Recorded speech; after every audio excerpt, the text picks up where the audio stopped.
इसलिए मसला याद हुआ तिनका है चोर की दाढ़ी में। उसके लिए आज्ञा क्या है कि सुनो, जिसने ऐसा भीषण अपराध किया है वो समाज छोड़कर अलग बैठ जाए, ताकि मैं उसे पहचान कर उचित दंड दे सकूं। और अगर उसमें इतनी क्षमता नहीं है तो समाज ही उसे छोड़कर अलग बैठ जाए, नहीं तो धोखे में सभी नहीं राजा और राजकुमार मारे जाएंगे। सुनी मुनि बचन लगा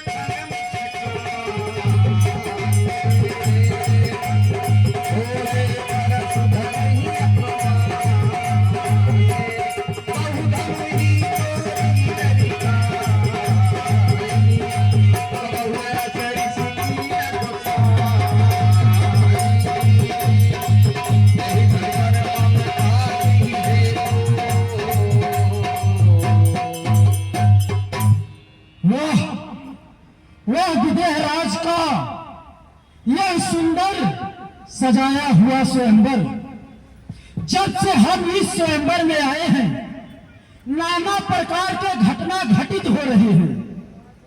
एक धनुष के लिए जब धनुष नहीं टूटता है तो विदेहराज जी निधन करते हैं, और जब धनुष टूट गया तो मुनिराज जी आए हैं और राजाओं को कभी डांट रहे हैं, फटकार रहे हैं और बच्चों की तरह भी मिला रहे हैं। ठीक उसी प्रकार से कि एक कुम्हार था, वह प्रतिदिन भगवान से पूजा याचना करता था कि हे विधाता वर्षा न हो, अन्यथा हमारे सारे मिट्टी के बर्तन फूट जाएंगे। और ठीक उसी समय एक किसान भी था, वह भी पूजा याचना भगवान से करता था, हे विधाता वर्षा हो, अन्यथा हमारे सारे हरी भरी खेती सूख जाएंगी।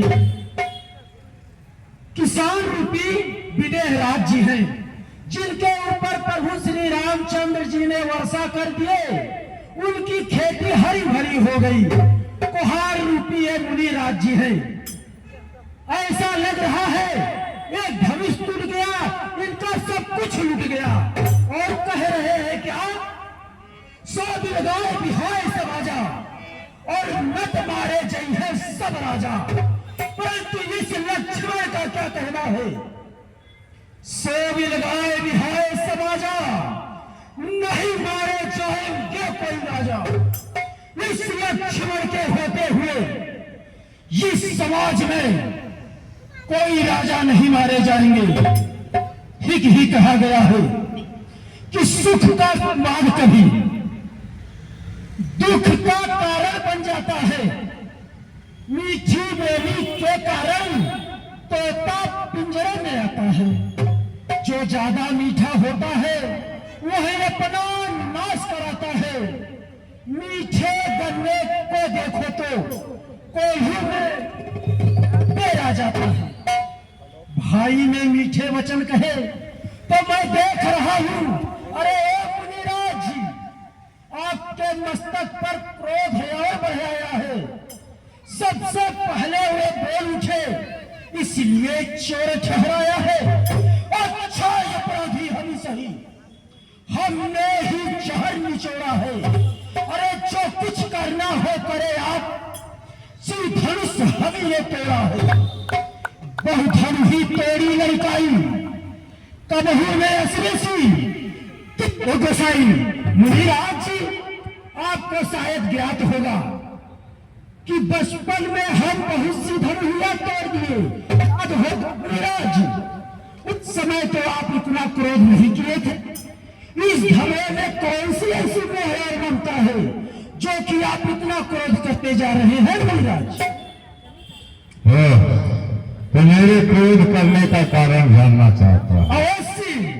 मेरे गुरु के धनुष का पराभव हुआ है।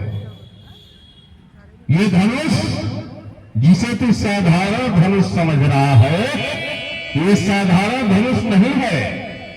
त्रिपुरासुर जैसे दैत्य का संहार करने के लिए राजा दधीची ने अपने प्राणों को बलिदान करके इसका